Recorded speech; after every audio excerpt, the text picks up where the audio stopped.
বন্ধুরা, তোমরা কেমন আছো? আশা করি তোমরা খুব ভালো আছো। আমিও ভালো আছি। আজকে জলখাবার করছি। জলখাবারে কী বলো তো? মুড়ি চানাচুর, তার সঙ্গে পেঁয়াজ, শসা, কাঁচা লঙ্কা। এই দেখো, এটা হচ্ছে আমার ছেলে খাবে, মেয়ে খাবে, বর খাবে। এটা হচ্ছে জলখাবার। এই মুড়ি দেবো এবার। একদিকে আমার চা হচ্ছে, চা খাওয়া এখনও হয়নি। ওদের খিদে পেয়েছে, ওদেরকে আগে দিয়ে তারপর চা খাবো। জানো তো, সকালে তো অনেক কাজ থাকে।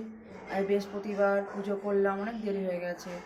ছেলে মেয়ের খিদে পেয়েছে বলে আগতে দিয়ে দিই খেতে, তারপর আমি চা খাবো।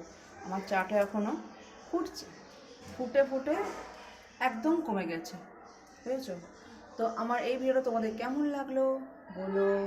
পাশে থেকো, পরিবারে এসে ঘুরে যেও। আমার প্রিয় প্রিয় ভালো ভালো বোনরা, বন্ধুরা কেমন আছো? আশা করি তোমরা খুব ভালো আছো। ভালো থাকো, হ্যাপি থাকো, সুস্থ থাকো, যেটা আমি সবসময় বলি। টাটা।